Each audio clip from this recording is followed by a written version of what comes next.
नमस्ते साथीहरू, good morning.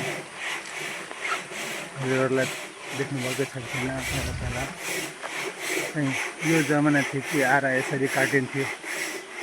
आरा लकडी काट्दा यसरी काटिन्छ त भन्न थाहा छैन। त्यही दृश्य देख्न गइरहेको छु।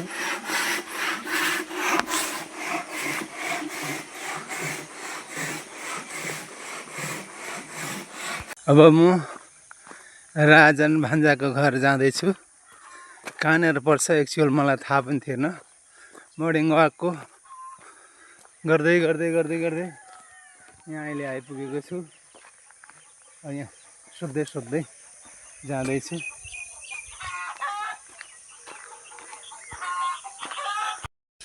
ल यहाँ रमेश भान्जाको घर पनि आइपुग्यो। खोज्दै खोज्दै रमेश भान्जाकै घर होइन? ल हाम्रो भान्जी बुहारी यहाँ हुनुहुन्छ। ए नातिनी ल यहाँसम्म आइपुग्यो। ल यही हो घर चाहिँ है त। अब खोज्दै जान्छु राजन भान्जाको घर। राजन भान्जाको घर गएँ। ल बाई। जान्छु नि। पकुन् न तलदेखि हिँड्दै हिँड्दै। हजुर आउँछु त।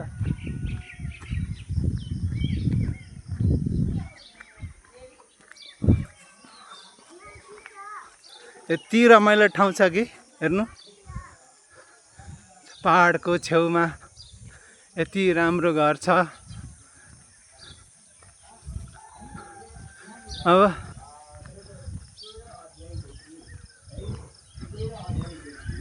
रमेश भान्जा जेठा भान्जाको घरमा पुग्यो।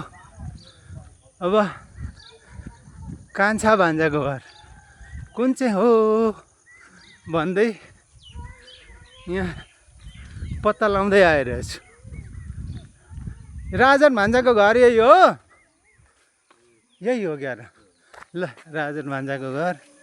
राजन भान्जा कता हुनुहुन्छ? ल राजन भान्जाको घर यही रहेछ।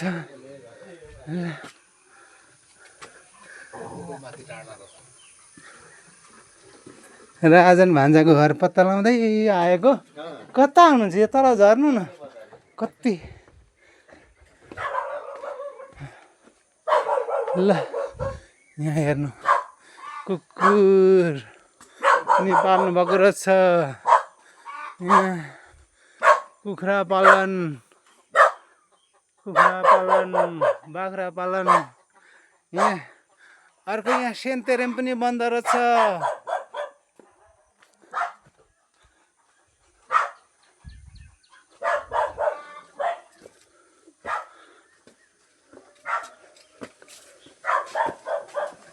ल भान्जासँग नि भेट भयो।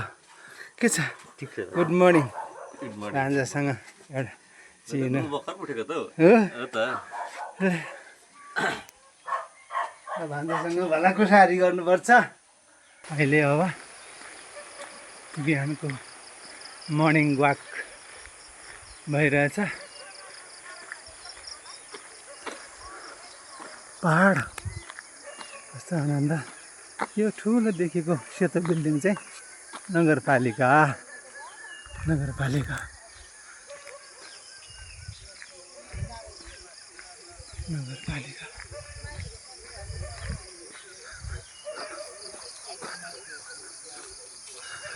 मलाई लाग्छ सीता भान्जीको घर यही होला। सीता भान्जीको घर यही जस्तो लागिरहेछ मलाई। सीता भान्जीको घर हो।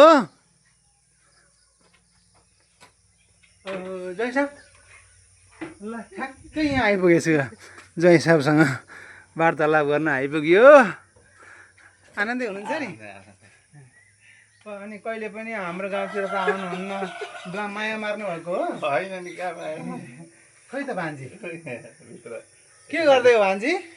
हुँदैन त कहिले पनि रिस आएको जस्तो होइन। ल भाग्यमानी। अनि जय साहब के छ खबर? ल अब एकछिन भला कुराबारी नगरपालिकाको कार्यालय नगरपालिकाको कार्यालय अब यसमा भन्नुपर्दा हाम्रो भान्जी सीता श्रेष्ठ भान्जा विकास श्रेष्ठ सहितको फ्यामिलीले चाहिँ 5 कट्ठा जमिन अनुदान दिनुभएको 5 कट्ठा जमिन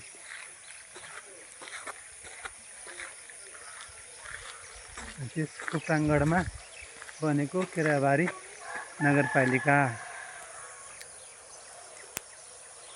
नगरपालिकाको कार्यालय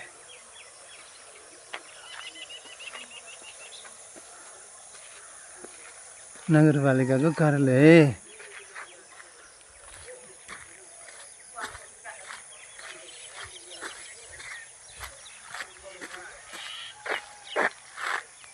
त्यो हाम्रो भान्जीको घर केराबारीको नगरपालिका कार्यालय हेर्दै अब आइँदैछ बजार एरिया यहाँबाट बजार एरिया सुरु भयो 2 लेनको बाटो छ 2 लेनको बाटो यहाँबाट सुरु भयो क्या रमाइलो छ 2 लेनको बाटो सबै पहाडे बस्ती भएको ठाउँ दुवै साइडमा घर लगभग राम्रै बनिसकेको अवस्था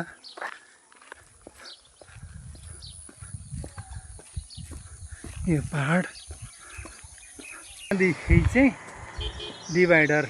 डिभाइडरमा गमला समला राखेर चाहिँ यसलाई अझ सुन्दर बनाउने योजना रहेछ नगरपालिकाको डिभाइडरमा यसरी गमला राखेर बनाइएको छ अब केराबारीको मुख्य बजार चौकमा आइपुग्यो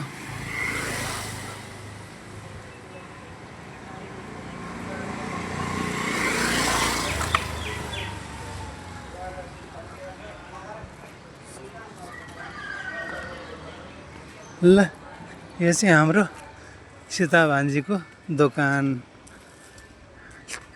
ब्यागै ब्याग छ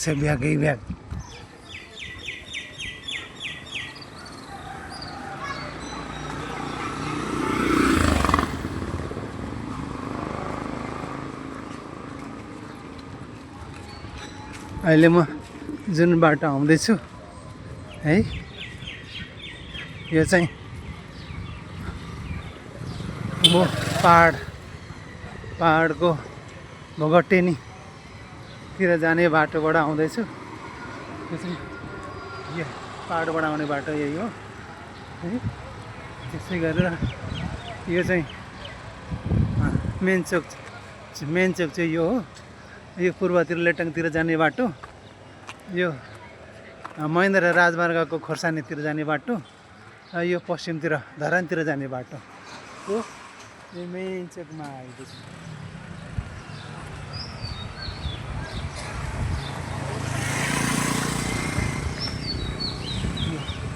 एकदम सुन्दर शान्तमय वातावरण भएको केराबारी बजार मर्निङ वाक गरेर आइसक्यो अब बिहानको ब्रेकफास्टमा चाहिँ यो अर्कै खालको आँप रहेछ कि यो आँप चाहिँ बोक्रा तसेर खायो भने टेस्ट हुँदैन बोक्रासँग खायो भने चाहिँ यस्तो टेस्ट हुन्छ कि त्यो बास्ना यो बोक्रा पनि कस्तो बास्नादार छ त्यो भएर